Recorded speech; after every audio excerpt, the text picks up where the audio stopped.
Olá, meus amores, tudo bem com vocês? Vamos dar continuidade aí, né, às aulas de direitos reais. Hoje estamos aí para a quarta aula de direitos reais.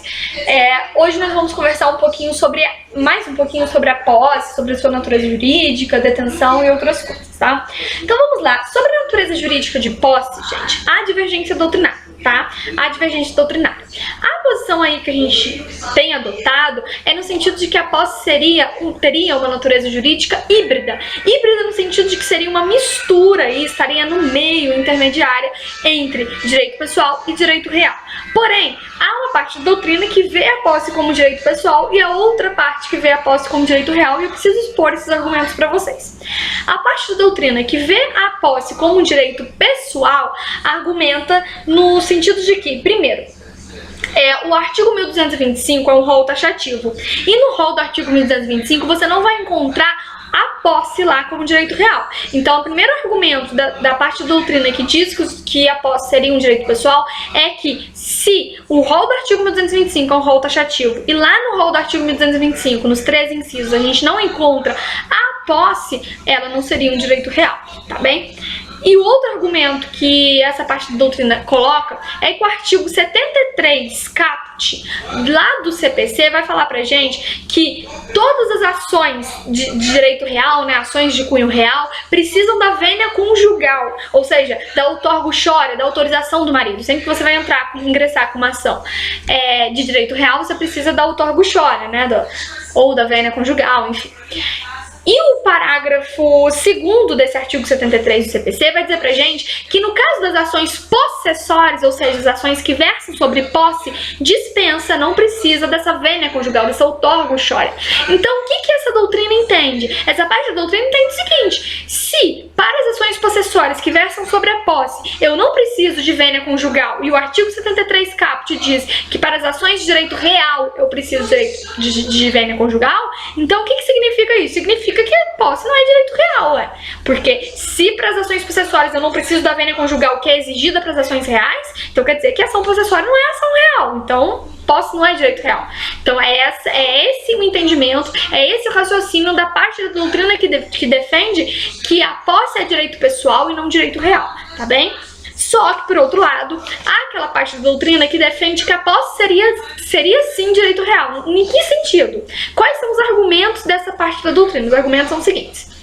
Vocês já devem estarem cansados de ouvir, desde lá do 2º período, quando a gente estudou direito das pessoas e bens, depois direitos das relações jurídicas, você deve estar cansado de ouvir a seguinte expressão: o acessório segue a sorte do principal. O acessório segue a sorte do principal, ou seja, todas as características atinentes ao bem principal serão também características do bem acessório. Então, o que essa parte da doutrina defende? Defende que seria a posse um acessório do bem principal, né, que seria a propriedade. Então, a posse seria um acessório da propriedade. E como a propriedade é direito real, tá lá no artigo 225, a posse como acessório do direito de propriedade seria também o direito real. Deu pra entender? Então, é nesse sentido de que a posse seria o acessório que segue a sorte do principal, que seria a propriedade. Porque, olha só, quando eu tenho a propriedade de uma coisa, sou dona de uma casa, eu tenho também a posse daquela casa.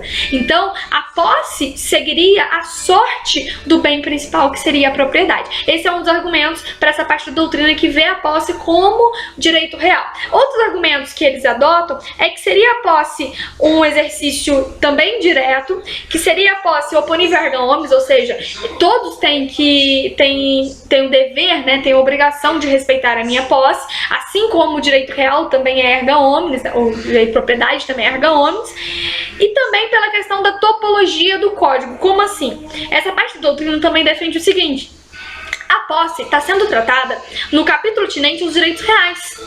Se quisessem, né, se o legislador quisesse colocar a posse como direito pessoal, ele teria tratado lá na parte geral do código, não aqui. Então esse também é outro argumento da doutrina. Então tem essas divergências. Eu fiz aqui pra vocês uma tabelinha que tá no mapa mental que quiser adquirir, falando dessa posição, né, da parte da doutrina que coloca a posse como direito pessoal, vai lá, né, se fundamentar no artigo 73, caput, parágrafo 2º do CPC, e quem coloca a posse como direito real se fundamenta aí no princípio da acessoriedade, do exercício direto, da eficácia erga omnes e também da topologia do código, ou seja, onde está inserido, né, a posse. Falar um pouquinho agora, para encerrar o vídeo, sobre a detenção. O que seria a detenção? Qual a diferença de detenção para posse? A posse, a gente já deixou bem claro que a posse é o quê? É eu exercer pelo menos um dos poderes atinentes à propriedade. Usar, gozar ou fruir, dispor ou reivindicar. Se eu uso a casa, mesmo que eu não seja dona dela, eu uso, eu tenho a posse. Porque eu estou exercendo pelo menos um dos poderes inerentes à propriedade. Quando eu falo de detenção, eu esqueço esses poderes. A detenção é eu estar o quê? A serviço da coisa. Na detenção, eu não estou agindo como se eu fosse dona, proprietária da coisa. Eu não estou usando, gozando, fruindo, dispondo, reivindicando. Na detenção, eu estou apenas a serviço da coisa. Eu estou a serviço da coisa. Na detenção, eu estou cuidando da posse para uma outra pessoa a quem eu sou subordinada. Então, um exemplo.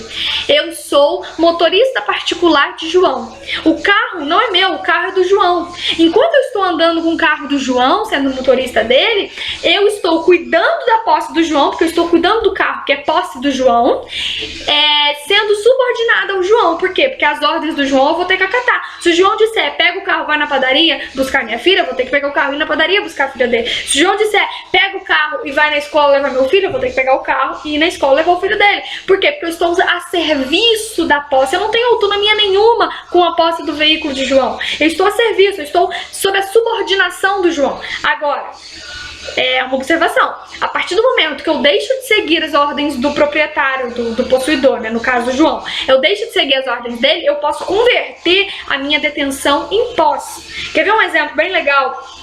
Eu anexei isso no Mapas Mentais também, que é um julgado que eu encontrei, eu achei bem legal, de um pastor. O que acontece? O pastor, né, ele era pastor lá, ele tomava conta do templo lá da igreja. Só que ele se desligou do quadro de pastor, ou seja, ele deixou de ser pastor. Então o que ele tinha? Ele tinha uma detenção. Por que ele tinha uma detenção? Ele tomava conta da igreja, mas a igreja não é dele. Da igreja que eu falo, gente, é do espaço físico, tá?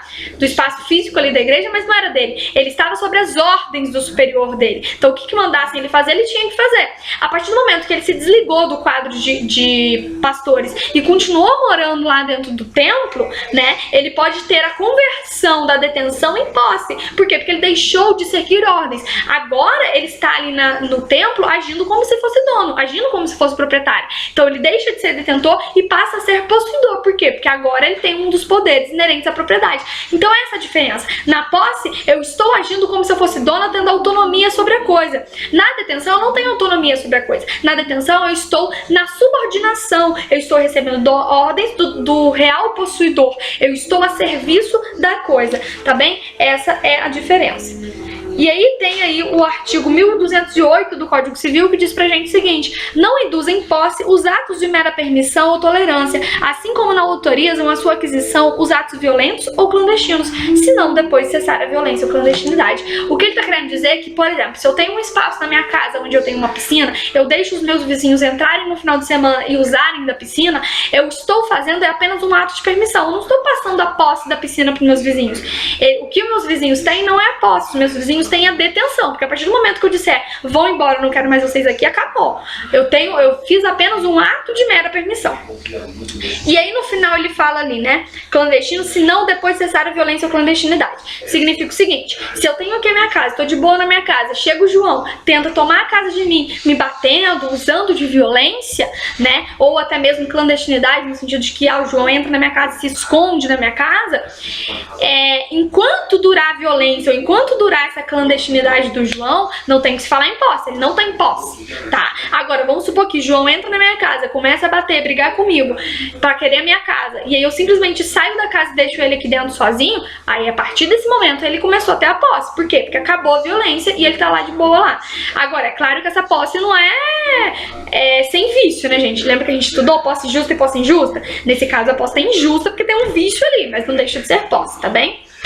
Agora, então quer dizer que se o João entrou na sua casa, te bateu, você foi embora, deixou ele lá, ele vai conseguir usar o capião? Depende. Depende por quê? Gente, a gente vai conversar disso melhor depois, mas tem parte da doutrina, e nessa está a Maria Helena Diniz, que entende que o vício na questão da posse injusta, ele convalesce, ou seja, vai chegar um momento que vai deixar de ter vício e você vai poder usucapir a coisa. E já tem uma parte da doutrina que entende que nunca, não vai convalescer. A posse vai ser injusta pro resto da vida e não tem que se falar em usucapião. Então vai depender dessa visão aí.